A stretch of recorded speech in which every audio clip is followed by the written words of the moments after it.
കഴിഞ്ഞ 2-3 ദിവസങ്ങളിലായി കേരളത്തിലെ ഫേസ്ബുക്ക്, വാട്സപ്പ് രാഷ്ട്രീയ ഗ്രൂപ്പുകളിൽ ഒരു പോസ്റ്റർ കാട്ടുതീ പോലെ പടരുകയാണ്.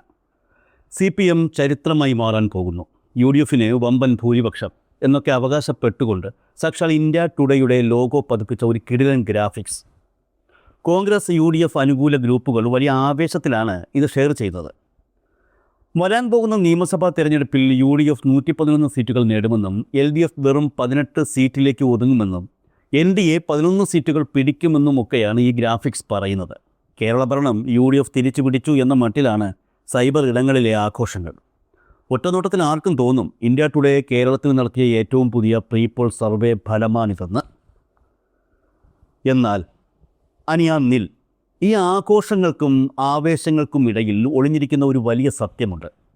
ഈ പോസ്റ്റർ സൂക്ഷ്മമായി പരിശോധിച്ചപ്പോൾ നമ്മളെ ഞെട്ടിക്കുന്ന ചില അബദ്ധങ്ങൾ അല്ലെങ്കിൽ പൊരുത്തക്കേടുകൾ ഇത് കാണാൻ സാധിച്ചു. ആ പൊരുത്തക്കേടിന് പിറകെ പോയപ്പോഴാണ് പലരും യാഥാർത്ഥ്യമെന്ന് വിശ്വസിച്ചിരിക്കുന്ന ഈ തെരഞ്ഞെടുപ്പ് സർവേയുടെ യഥാർത്ഥ മുഖം വ്യക്തമായത്. ശിവ എന്തായി കാണണേ എന്ന് പറഞ്ഞുകൊണ്ട് ആരും മൂക്കത്ത് വിരൽ വച്ചു പോകുന്ന ഒരു സംഗതി. ഈ ഗ്രാഫിക്സിൻ്റെ താഴെ UDFന് ലഭിക്കുന്ന സീറ്റുകളുടെ കണക്കുകൾ കൃത്യമായി നൽകിയിട്ടുണ്ട്. അതിൽ കോൺഗ്രസിന് 84, ലീഗിന് 14, അങ്ങനെ പോകുന്നു കണക്കുകൾ. പക്ഷേ ഇവിടെയാണ് നമ്മുടെ കണ്ണുടക്കിയത്. RSP 7 സീറ്റുകൾ. ഒന്ന് ആലോചിച്ച് നോക്കൂ. കേരളത്തിലെ നിയമസഭാ തെരഞ്ഞെടുപ്പിൽ RSP സാധാരണയായി മത്സരിക്കുന്നത് തന്നെ 5 സീറ്റുകളിലാണ്. അതിൽ ഒരു സീറ്റിൽ പോലും വിജയിക്കാറില്ല എന്ന തുണിയുടുക്കാത്ത സത്യം അവിടെ നിൽക്കട്ടെ. മത്സരിക്കുന്നതേ 5 സീറ്റിലാണെങ്കിൽ അവർ എങ്ങനെയാണ് ഈ 7 സീറ്റുകളിൽ വിജയിക്കുക? ഇവിടെയാണ് ഈ സർവേ ഫലം എന്ന് അവകാശപ്പെടുന്ന കണക്കുകളിലെ ആദ്യത്തെ സ്പാർക്ക് വീഴുന്നത്. 5 സീറ്റിൽ മത്സരിക്കുന്ന പാർട്ടിക്ക് 7 സീറ്റ് നൽകിയ ഈ ഇന്ത്യ ടുഡേക്ക് വട്ടുണ്ടോ? അതോ ഈ സർവേ നടത്തിയത് അവരല്ലേ? ഈ ചോദ്യങ്ങളുടെ ഉത്തരം തേടി പോയപ്പോഴാണ് അതുവരെ കെട്ടിപ്പൊക്കിയ സകല പ്രതീക്ഷകളുടെയും അടിത്തറ തോണ്ടുന്ന ആ യാഥാർത്ഥ്യം നമ്മൾ മനസ്സിലാക്കിയത്. സംഗതി ഇന്ത്യ ടുഡേ തന്നെയാണ് സാധനം. പറഞ്ഞിരിക്കുന്ന വിവരങ്ങളും സത്യം തന്നെയാണ്. പക്ഷേ സുഹൃത്തുക്കളെ, നിങ്ങൾ ഈ കാണുന്നത് വരാൻ പോകുന്ന കേരള നിയമസഭാ തെരഞ്ഞെടുപ്പിൻ്റെ സർവേ ഫലമേ അല്ല. ഇതൊരു നിയമസഭാ തെരഞ്ഞെടുപ്പ് പ്രവചനമല്ല. മറിച്ച് അടുത്തിടെ കഴിഞ്ഞ 2024 ലോക്സഭാ തെരഞ്ഞെടുപ്പിൽ കേരളത്തിലെ ജനങ്ങൾ രേഖപ്പെടുത്തിയ വോട്ടുകൾ 140 നിയമസഭാ മണ്ഡലങ്ങളുടെ അടിസ്ഥാനത്തിൽ ഒന്ന് തരംതിരിച്ചു വച്ച കണക്കുകൾ മാത്രമാണിത്. അതായത് ഡൽഹിയിലേക്ക് വോട്ട് ചെയ്ത അതേ രീതിയിൽ തന്നെ കേരള നിയമസഭയിലേക്കും ജനങ്ങൾ വോട്ട് ചെയ്താൽ എന്ത് സംഭവിക്കുമെന്നതിൻ്റെ വെറുമൊരു സാങ്കേതിക കണക്ക്. ഒന്നറിയാൻ വേണ്ടി മാത്രം. ഇനി നേരത്തെ പറഞ്ഞ RSPയുടെ 7 സീറ്റുകളുടെ രഹസ്യം കൂടി പറയാം. കഴിഞ്ഞ ലോക്സഭാ തെരഞ്ഞെടുപ്പിൽ UDFൻ്റെ ഭാഗമായി RSP മത്സരിച്ചത് കൊല്ലം പാർലമെൻറ്റ് മണ്ഡലത്തിൽ മാത്രമാണ്. അവിടെ NK പ്രേമചന്ദ്രൻ വലിയ ഭൂരിപക്ഷത്തിൽ വിജയിക്കുകയും ചെയ്തു. ഒരു പാർലമെൻറ്റ് മണ്ഡലത്തിന് കീഴിൽ 7 നിയമസഭാ മണ്ഡലങ്ങളാണ് ഉള്ളത്. കൊല്ലം ലോക്സഭാ മണ്ഡലത്തിന് കീഴിലുള്ള ചവറ, കുണ്ടറ, കൊല്ലം, ഇരവിപുരം, ചാത്തന്നൂർ, ചടയമംഗലം, പുനലൂർ എന്നീ 7 നിയമസഭാ മണ്ഡലങ്ങളിലും NK പ്രേമചന്ദ്രന് കൃത്യമായ ലീഡുണ്ടായിരുന്നു.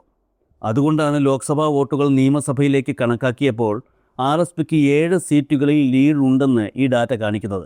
അല്ലാതെ നാളെ നടക്കാൻ പോകുന്ന തെരഞ്ഞെടുപ്പിൽ അവർ 5 സീറ്റിൽ മത്സരിച്ച് 7 സീറ്റിൽ ജയിക്കുമെന്നല്ല ഇതിനർത്ഥം. ഇതോടെ ഈ പ്രചരിക്കുന്ന പോസ്റ്റർ ഒരു പുതിയ സർവേയോ പ്രവചനമോ അല്ലെന്ന് വ്യക്തമായില്ലേ? അപ്പോൾ ഒരു ചോദ്യം സ്വാഭാവികമായും ഉയർന്നു വരാം. ലോക്സഭയിലെ വോട്ടുകൾ നിയമസഭയിലും ആവർത്തിക്കില്ലേ? കണക്കുകൾ പ്രകാരം UDFന് തന്നെയല്ലേ മുൻതൂക്കം? ഇവിടെയാണ് കേരളത്തിലെ വോട്ടർമാരുടെ മനഃശാസ്ത്രം നമ്മൾ കൃത്യമായി മനസ്സിലാക്കേണ്ടത്. ഒറ്റ വാക്കിൽ പറഞ്ഞാൽ, ഈ കാണുന്ന കണക്കുകൾക്ക് വരാനിരിക്കുന്ന നിയമസഭാ തെരഞ്ഞെടുപ്പിലെ വിജയപരാജയങ്ങളുമായി യാതൊരു ബന്ധവുമില്ല. കേരളത്തിലെ വോട്ടർമാർ ലോക്സഭാ തെരഞ്ഞെടുപ്പിലും നിയമസഭാ തെരഞ്ഞെടുപ്പിലും വോട്ട് ചെയ്യുന്നത് തികച്ചും വ്യത്യസ്തമായ 2 മാനസികാവസ്ഥകളിൽ നിന്നുകൊണ്ടാണ്. എന്തുകൊണ്ടാണ് അങ്ങനെ സംഭവിക്കുന്നത്? 3 പ്രധാന കാരണങ്ങൾ നമുക്ക് നോക്കാം. ഒന്നാമതായി, തെരഞ്ഞെടുപ്പ് വിഷയങ്ങളിലെ മാറ്റം.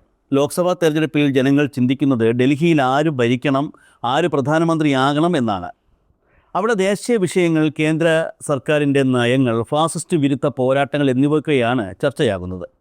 എന്നാൽ നിയമസഭാ തെരഞ്ഞെടുപ്പിലേക്ക് വരുമ്പോൾ തങ്ങളുടെ നാട്ടിലെ റോഡ്, കുടിവെള്ളം, സംസ്ഥാന സർക്കാരിൻ്റെ ഭരണ നേട്ടങ്ങൾ, ഭരണവിരുദ്ധ വികാരം, ക്ഷേമ പെൻഷനുകൾ എന്നിങ്ങനെ തികച്ചും പ്രാദേശികമായ വിഷയങ്ങളിലേക്കാണ് വോട്ടർമാരുടെ ശ്രദ്ധ മാറുക. രണ്ടാമതായി, സ്ഥാനാർത്ഥികളുടെ സ്വാധീനം. ഒരു ലോക്സഭാ മണ്ഡലം എന്ന് പറയുന്നത് വളരെ വലുതാണ്. അവിടെ പാർട്ടിയുടെ ചിഹ്നത്തിനും ദേശീയ നേതൃത്വത്തിനുമാണ് കൂടുതൽ പ്രസക്തി. എന്നാൽ നിയമസഭാ മണ്ഡലം ചെറുതാണ്. അവിടെ മത്സരിക്കുന്ന സ്ഥാനാർത്ഥിയുടെ വ്യക്തിപ്രഭാവം നാട്ടുകാരുമായുള്ള ബന്ധം, ജനകീയത എന്നിവ ഏത് കാറ്റിനെയും മറികടക്കാൻ പോകുന്നതായിരിക്കും. മൂന്നാമതായി, ന്യൂനപക്ഷ വോട്ടുകളുടെ സ്വാധീനം. കേന്ദ്രത്തിൽ മതേതര സർക്കാർ വരണമെന്ന് ആഗ്രഹിക്കുന്ന ന്യൂനപക്ഷ വിഭാഗങ്ങൾ ലോക്സഭയിൽ ഒരു പ്രത്യേക മുന്നണിക്ക് വോട്ട് കുത്തുകയും എന്നാൽ നിയമസഭയിൽ സംസ്ഥാനത്തെ രാഷ്ട്രീയ സാഹചര്യം വിലയിരുത്തി മറ്റൊരു മുന്നണിക്ക് അനുകൂലമായി വോട്ട് മാറ്റുകയും ചെയ്യുന്ന രീതി കേരളത്തിൽ കാലാകാലങ്ങളായി കണ്ടുവരുന്നതാണ്. അപ്പോൾ പിന്നെ എന്തിനാണ് ഇന്ത്യ ടുഡേ പോലെയുള്ള മാധ്യമങ്ങളും രാഷ്ട്രീയ പാർട്ടികളും കോടികൾ മുടക്കി ഇത്തരം കണക്കുകൾ ഉണ്ടാക്കുന്നത്? അതിൻ്റെ ഉത്തരം മൈക്രോ ലെവൽ മാനേജ്മെൻറ്റ് എന്നാണ്. ഈ ഡാറ്റ വെച്ച് ആരും മുഖ്യമന്ത്രി ആരാകുമെന്ന് പ്രവചിക്കാറില്ല. പകരം സ്വന്തം കോട്ടകളിൽ എവിടെയെങ്കിലും വിള്ളലുണ്ടായോ, ഏത് പഞ്ചായത്തിലാണ് വോട്ട് കുറഞ്ഞത്, എവിടെയാണ് എതിരാളികൾ മുന്നേറിയത് എന്ന് കൃത്യമായി മനസ്സിലാക്കാൻ പാർട്ടികൾ ഈ കണക്കുകൾ ഉപയോഗിക്കുന്നു. ദുർബലമായ ബൂത്തുകളിൽ പുതിയ തന്ത്രങ്ങൾ മെനയാൻ ഈ ഡാറ്റ അവരെ സഹായിക്കുന്നു. അത്രയുള്ളൂ ഇതിൻ്റെ റോൾ. കേരളത്തിലെ വോട്ടർമാർ ലോക്സഭാ തെരഞ്ഞെടുപ്പിലും നിയമസഭാ തെരഞ്ഞെടുപ്പിലും വോട്ട് ചെയ്യുന്നത് തികച്ചും വ്യത്യസ്തമായ രണ്ട് മാനസികാവസ്ഥകളിൽ നിന്നുകൊണ്ടാണ് എന്ന് പറഞ്ഞല്ലോ. ആ പറഞ്ഞത് വെറുതെയല്ല എന്ന് തെളിയിക്കാൻ കേരളത്തിൻ്റെ സമീപകാല ചരിത്രത്തിലേക്ക് തന്നെ നമുക്കൊന്ന് തിരിഞ്ഞു നോക്കാം. ലോക്സഭയിലെ കണക്കുകൾ നിയമസഭയിൽ കാറ്റിൽ പറക്കുന്നതിൻ്റെ ഏറ്റവും വലിയ ഉദാഹരണങ്ങൾ നമുക്ക് മുന്നിലുണ്ട്. 2019 ലോക്സഭാ തെരഞ്ഞെടുപ്പ് ഓർമ്മയുണ്ടോ? രാഹുൽ ഗാന്ധിയുടെ വയനാട്ടിലെ വരവും കേന്ദ്രത്തിൽ UDF സർക്കാർ അധികാരത്തിൽ വരണമെന്ന കേരള ജനതയുടെ വലിയ താൽപ്പര്യവും കൂടി ചേർന്നപ്പോൾ കേരളത്തിൽ അക്ഷരാർത്ഥത്തിൽ UDF തരംഗമായിരുന്നു. 20-ൽ 19 സീറ്റും UDF തൂത്തുവാരി. അന്ന് ഈ ലോക്സഭാ ഫലം നിയമസഭാ മണ്ഡലങ്ങളുടെ അടിസ്ഥാനത്തിൽ തിരിച്ചു നോക്കിയപ്പോൾ 140-ൽ 123 സീറ്റുകളിലും UDFനായിരുന്നു ലീഡ്. അന്ന് UDF പ്രവർത്തകർ കരുതി അടുത്ത നിയമസഭാ ഭരണം തങ്ങൾക്ക് സ്വന്തമാണെന്ന്. പക്ഷേ വെറും 2 വർഷത്തിന് ശേഷം 2021 എന്ത് സംഭവിച്ചു? നിയമസഭാ തിരഞ്ഞെടുപ്പ് വന്നപ്പോൾ കാര്യങ്ങൾ പൂർണ്ണമായും മാറി പറഞ്ഞു. 123 സീറ്റുകളിൽ ലീഡുണ്ടായിരുന്ന UDFന് കിട്ടിയത് വെറും 41 സീറ്റുകൾ. LDF 99 സീറ്റുകൾ നേടി ചരിത്രത്തിൽ ആദ്യമായി തുടർഭരണം ഉറപ്പാക്കി. ലോക്സഭയിലെ 123 എന്ന വലിയ സംഖ്യ നിയമസഭയിൽ വെറും 41 ചുരുങ്ങിയത് കേരളത്തിലെ വോട്ടർമാരുടെ വിവേചന ബുദ്ധി ഒന്നുകൊണ്ട് മാത്രമാണ്. ഇതിനു മുൻപും അങ്ങനെ സംഭവിച്ചിട്ടുണ്ട്. 2014 ലോക്സഭാ തെരഞ്ഞെടുപ്പിൽ UPA സർക്കാരിനെതിരെ രാജ്യത്താകമാനം ഭരണവിരുദ്ധ വികാരം ആഞ്ഞടിച്ചപ്പോഴും കേരളത്തിൽ UDF 12 സീറ്റുകൾ നേടി മികച്ച പ്രകടനം കാഴ്ചവെച്ചു. എന്നാൽ 2016 നിയമസഭാ തെരഞ്ഞെടുപ്പ് വന്നപ്പോൾ കേരളം LDFനൊപ്പം നിന്നു. അവർ 91 സീറ്റുകൾ നേടി അധികാരത്തിൽ വന്നു. ചുരുക്കത്തിൽ സമൂഹ മാധ്യമങ്ങളിൽ ഇപ്പോൾ പ്രചരിക്കുന്ന ഈ ഗ്രാഫിക്സും കണക്കുകളും 2024 ലോക്സഭാ തെരഞ്ഞെടുപ്പിൻ്റെ ബാക്കി പത്രമാണ്. അതിനെ വരാനിരിക്കുന്ന നിയമസഭാ തെരഞ്ഞെടുപ്പിൻ്റെ പ്രവചനമായി കാണിച്ച് വോട്ട് ബാങ്ക് ഉറപ്പിക്കാനുള്ള ശ്രമങ്ങൾ വെറും രാഷ്ട്രീയ പ്രചാരണം മാത്രമാണ്. ഓരോ തെരഞ്ഞെടുപ്പിലും ഓരോ പുതിയ രാഷ്ട്രീയ സാഹചര്യങ്ങളാണ് കേരളത്തിൽ രൂപപ്പെടുക.